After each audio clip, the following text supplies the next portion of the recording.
यानंतर बातमी येते नागपूरमधून क्षुल्लक बाबीवरून एका व्यापाऱ्यावर तलवारीने हल्ला करण्याची खळबळजनक घटना नागपूरमध्ये घडली आहे। नागपूरच्या सीताबर्डी भागामध्ये हा प्रकार घडलाय।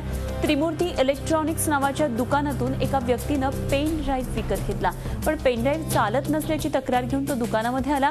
दुकानात पेन ड्राईव्ह व्यवस्थित चालत असल्याचं उघड झालं आणि त्यावरून दुकानदाराची ग्राहकाबरोबर वादावादी झाली आणि त्यावर चिडलेल्या ग्राहकाने थेट तलवारीने दुकानदारावर हल्ला केला। ही संपूर्ण घटना सीसीटीव्हीमध्ये कैद झाली आहे। हल्ला झालेल्या दुकानदाराचं नाव प्रशांत नानवानी असं आहे आणि या प्रकारामुळे पुन्हा एकदा नागपूरमधल्या कायदा सुव्यवस्थेवर प्रश्नचिन्ह निर्माण झाले। आणि या संदर्भात आणखी सविस्तर माहिती जाणून घेऊया। आमचे प्रतिनिधी अखिलेश हळवे सध्या नागपूरमधून आपल्या बरोबर आहेत। अखिलेश, पुन्हा एकदा नागपूरमध्ये अशी घटना घडली आहे की त्यामुळे कायदा आणि सुव्यवस्थेवर प्रश्नचिन्ह निर्माण झाले।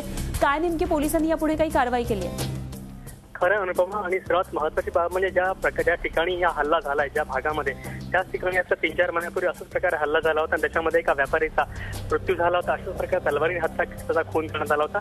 लागोपाठ 4 महिन्यातली दुसरी घटना आहे, त्यामुळे एकूणच या पूर्ण प्रकारामध्ये सातत्याने ज्या प्रकारे वाढ होते ती अतिशय चिंताजनक आहे। नागपुरातल्या कायदा व्यवस्थेची परिस्थिती परत बिघडते का प्रश्न निर्माण होतोय।